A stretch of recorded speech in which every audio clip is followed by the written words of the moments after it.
کل جماعتی حریت کانفرنس نے کہا ہے کہ بھارت کشمیریوں کی جدوجہد آزادی کو دبانے کے لیے خواتین کی آبروریزی کو ایک جنگی ہتھیار کے طور پر استعمال کر رہا ہے اور تنازع کشمیر کی وجہ سے کشمیری خواتین شدید متاثر ہوئی ہیں۔ حریت ترجمان عبدالرشید منہاس نے سری نگر میں جاری ایک بیان میں کہا کہ آج دنیا میں خواتین کا عالمی دن منایا جا رہا ہے، تاہم کشمیری خواتین کے لیے یہ دن بے معنی ہے کیونکہ بے لگام بھارتی فوجوں کے ہاتھوں انہیں روز ظلم و ستم کا نشانہ بننا پڑ رہا ہے اور قابض اہلکاروں کی موجودگی میں ان کی جانیں اور عزتیں قطعاً محفوظ نہیں ہیں۔ انہوں نے کہا کہ بھارتی مظالم کے باوجود کشمیری خواتین کے حوصلے بلند ہیں اور حق خودارادیت کے حصول کے لیے ان کی جدوجہد مردوں کے شانہ بشانہ پوری آب و تاب سے جاری ہے۔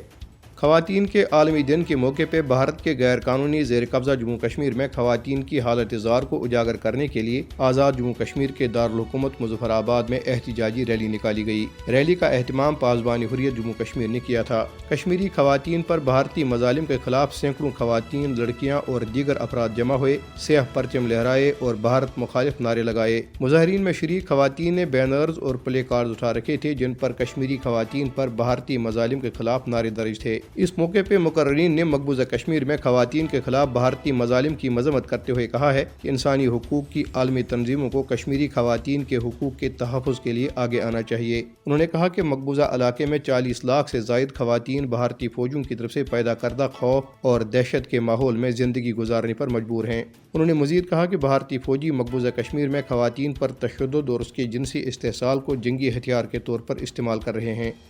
کل جماعتی حریت کانفرنس آزاد جموں کشمیر شاخ نے بھارت کے غیر قانونی زیر قبضہ جموں کشمیر میں خواتین کی حالت زار پر تشویش کا اظہار کرتے ہوئے اقوام متحدہ، OIC اور عالمی برادری سے اپیل کی کہ وہ کشمیری خواتین کی بے حرمتی میں ملوث بھارتی فورسز اہلکاروں کو قانون کے کٹہرے میں لانے کے لیے اپنا کردار ادا کریں۔ حریت کانفرنس آزاد جموں کشمیر شاخ نے خواتین کے عالمی دن کے موقع پہ اسلام آباد میں اپنے دفتر میں ایک سیمینار کا انعقاد کیا۔ سیمینار کی صدارت سینئر سفارتکار نائلہ چوہان نے کی۔ مقررین نے مقبوضہ جموں کشمیر میں خواتین کی حالت زار پر تشویش کا اظہار کرتے ہوئے کہا کہ تحریک آزادی میں خواتین کے بے مثال کردار کے نتیجے میں انہیں بڑے پیمانے پر بھارتی فورسز کی درندگی کا سامنا ہے